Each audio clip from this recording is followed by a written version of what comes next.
14 Mei 1983. Dua polisi berpatroli di jalanan Orange, California.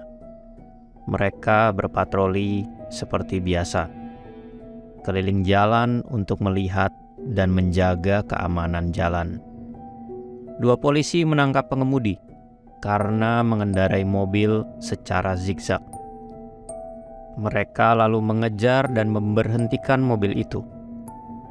Si pengemudi terbukti bersalah membawa mobil sambil mabuk.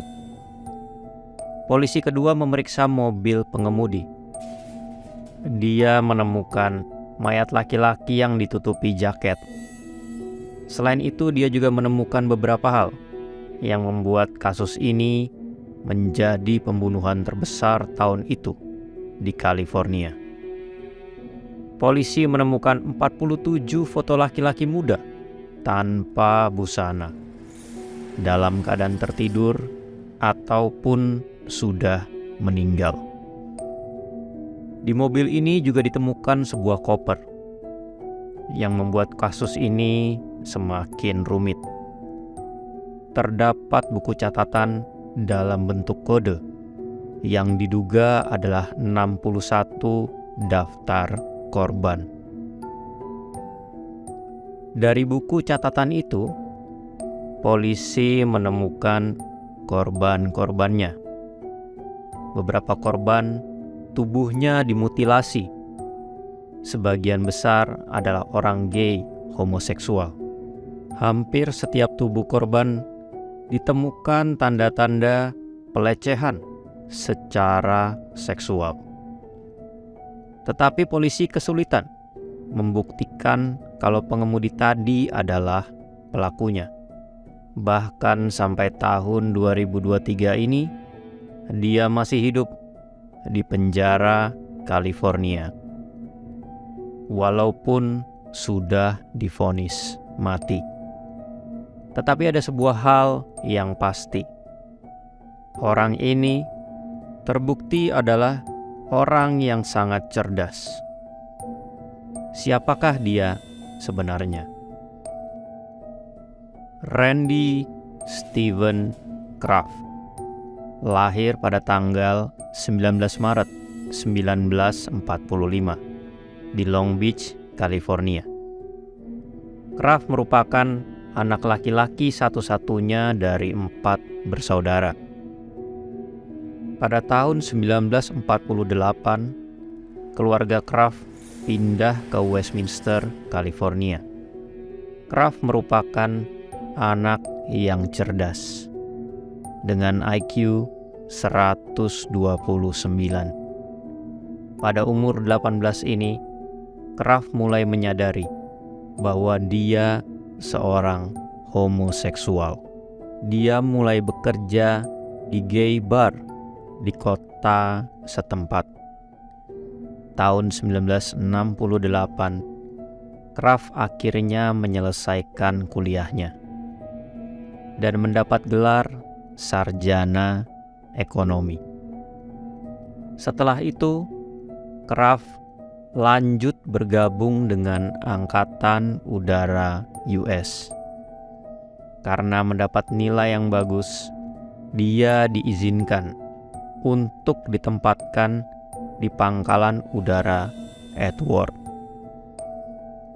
Pada tahun 1969, Kraft sudah berumur 24 dan mulai memberanikan diri untuk memberitahu bahwa dia seorang homoseksual ke keluarganya dan ke pimpinan Angkatan Udara. Akibatnya, dia dijauhi dari keluarganya dan dipaksa keluar dari militer dengan alasan medis. Akhirnya, Kraft kembali bekerja sebagai bartender di gay bar di tempatnya yang lama. Disinilah dia diduga mulai melakukan aksinya. Tahun 1971, dia memutuskan mengambil pekerjaan kedua. Dia melamar dan mendapat pekerjaan di pabrik air kemasan di Huntington Beach. Siang dia bekerja di pabrik air kemasan. Malam dia bekerja di bar. Di tahun yang sama, dia mendapat pekerjaan sebagai programmer komputer. Ini merupakan pekerjaan terakhir Kraft sebelum akhirnya Kraft tertangkap.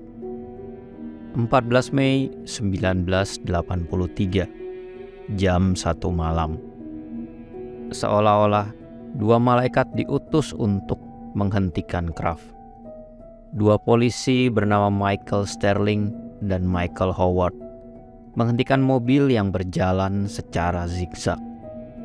Pengemudi mobil keluar dan mendatangi polisi terlebih dahulu. Polisi Sterling memeriksa kartu identitas pengemudi. Pengemudi bernama Randy Steven Kraft. Howard melihat kancing celana jeans Kraft terbuka dan memutuskan melakukan tes kesadaran. Kraft ditilang dengan alasan mengendarai mobil sambil mabuk. Polisi Howard memeriksa mobil Kraft. Dia melihat seorang laki-laki tertidur sambil tertutup jaket dan bermaksud membangunkan laki-laki ini. Ketika memegang tangannya, Howard merasa tubuhnya sangat dingin. Dia kemudian memeriksa nadi laki-laki tadi. Howard menemukan orang ini sudah meninggal. Howard juga menemukan tas berisi 47 foto laki-laki tanpa busana dalam kondisi tertidur atau sudah menjadi mayat, dan koper berisikan catatan korban dalam bentuk kode. Setelah diidentifikasi, laki-laki tadi bernama Terry Gambrell, seorang marinir berusia 25 tahun dengan penyebab kematian dicekik dengan sabuk pengaman. Terry menjadi korban terakhir Kraft. Akhirnya Kraft ditangkap karena dugaan kasus pembunuhan. Polisi menemukan banyak korban dari catatan dan foto Kraft.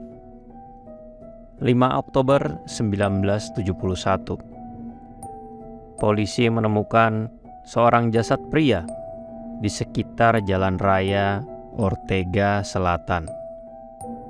Kondisinya sudah membusuk. Jasad ini bernama Wayne Joseph Duquette, umur 30 tahun dan bekerja di gay bar. Wayne Joseph dikabarkan telah hilang selama 2 minggu. Wayne Joseph diduga merupakan korban pertama. Korban kedua, tahun 1972 setelah Natal. 1 tahun setelah Joseph Duquette ditemukan. Ditemukan kembali jasad di sebelah Jalan Raya 405 di Seal Beach. Setelah diidentifikasi, orang ini bernama Daniel Moore, marinir yang masih berumur 20 tahun. Terakhir terlihat di perkemahan Pendleton pada malam hari.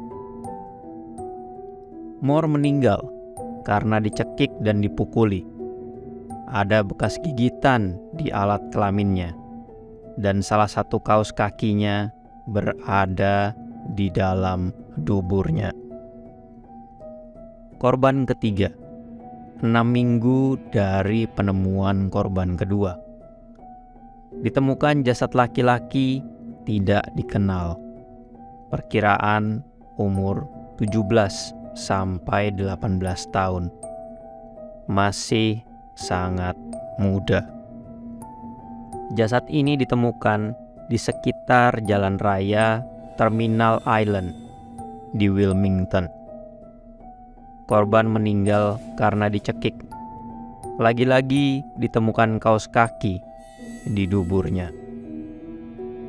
Korban keempat ditemukan 2 bulan setelah korban ketiga. Jasad laki-laki bernama Kevin Clark Bailey. Jasad ini ditemukan di sebelah jalan raya di Huntington Beach. Mayat Bailey ditemukan dalam keadaan sudah dikebiri. Mayat ini disodomi sebelum dibunuh. Pembunuhan berantai ini terus berlanjut. Masih banyak lagi korban yang ditemukan sampai tahun 1983. Semua kondisi mayat dilecehkan secara seksual. Dari tahun 71 sampai 83. 12 tahun polisi terus mencari korban Kraft. Hampir semua jasad ditemukan di sekitar jalan California. Kebanyakan korbannya adalah laki-laki muda dan remaja. Sebagian besar disiksa dan dilecehkan secara seksual. Metode pembunuhannya bervariasi. Ada yang dicekik, disiksa, dan dipotong-potong. Hal ini membuat Kraft dijuluki sebagai freeway killer. Kraft punya kebiasaan untuk mengabadikan korbannya. Dia memfoto dan mencatat dalam bentuk kode dalam buku. Buku catatan itu menjadi kunci kasus Kraft. Buku itu membuat Kraft mendapat julukan lain, The Scorecard Killer. Buku ini berisi berbagai macam kode, nama korban, tempat kerja, dan jumlah korban yang dia bunuh. Polisi sudah berhasil menerjemahkan 45 dari 61 kode. Motif pembunuhan Kraft masih belum diketahui. Ada yang berteori semua ini untuk memuaskan rasa seksual Kraft dan keinginannya untuk menyakiti. Ada juga yang beranggapan Kraft memiliki masalah emosional dan gangguan kepribadian. Tapi satu hal yang pasti, Kraft adalah pembunuh berantai yang sadis. Tahun 1984, proses pengadilan Kraft dimulai. Semua bukti sudah menunjukkan bahwa dia bersalah. Tapi Kraft bersikeras tidak mengakui kesalahannya. 5 tahun kemudian, setelah sidang yang panjang, hakim memvonis mati Kraft atas 16 kasus pembunuhan. Dia dipindahkan ke penjara San Quentin. Tetapi Kraft tetap bersikeras. Dia yakin dirinya tidak bersalah.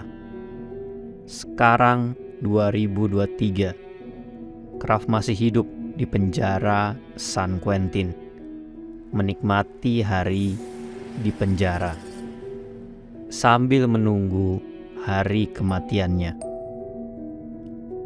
Masyarakat, kepolisian, pemerintah, dan medis semua terkena dampak kasus Kraft. Masyarakat mengerti betapa bahayanya menumpang dan bertemu dengan orang asing, terutama pada anak muda. Mayoritas korban Kraft adalah anak muda.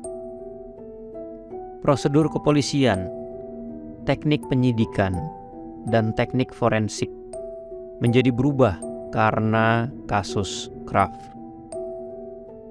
terutama penekanan analisa DNA. Rumitnya memecahkan kasus Kraft membutuhkan banyak bukti forensik, terutama DNA.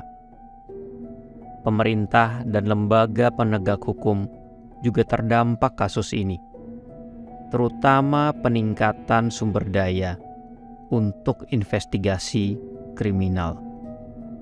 Persidangan kasus Kraft sangat-sangat lama dan sangat-sangat rumit. Demikian tadi adalah video tentang kasus Randy Kraft. Anda sudah menonton channel Dunia Tanpa Warna.